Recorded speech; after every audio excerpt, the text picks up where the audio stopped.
More misery for England as Ben Stokes is doubtful for third test against West Indies.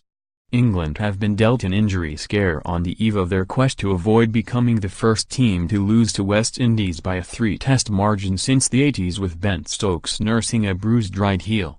Durham all-rounder Stokes travelled to England's penultimate training session but did not take part in practice due to the wear and tear issue. The 27-year-old remains confident of being fit, having sat out the net session as a precautionary measure. He spent the majority of the day having ice applied to the area.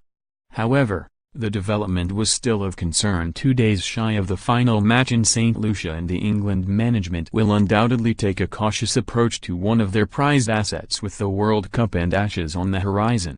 The no-risk policy has already seen Chris Woakes, who has been dogged by a knee problem since the warm-up matches in Barbados, wrapped in cotton wool, while wicketkeeper Ben Foakes was still reporting some discomfort in his right hand a week after being struck by Shannon Gabriel in Antigua.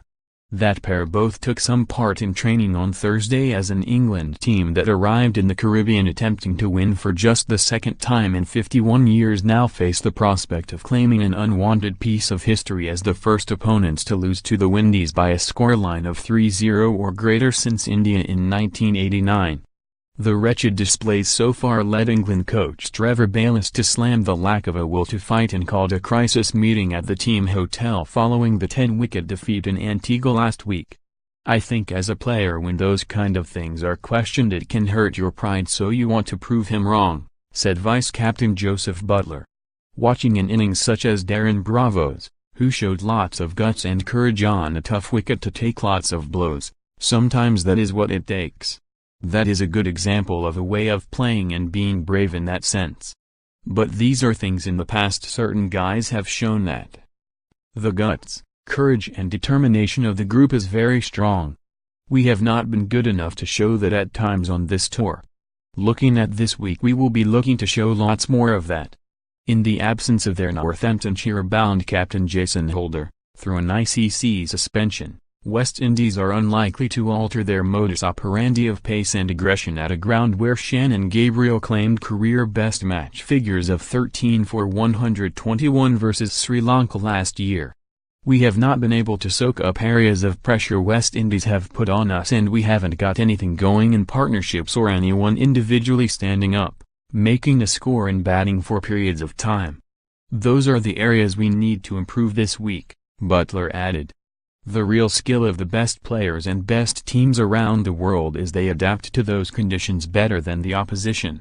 As a player and as a team you're always reviewing that logically, are we getting that balance quite right? You're looking for that perfect sweet spot in performance and tempo. With such uncertainty over availability, England will contemplate several combinations to turn around their fortunes with the bat, following scores of 77, 246, 187 and 132 so far, including captain Joe Root moving to 3 and Joseph Buttler to 4. It's probably high for me, in the sense of where I've batted for the majority of my career.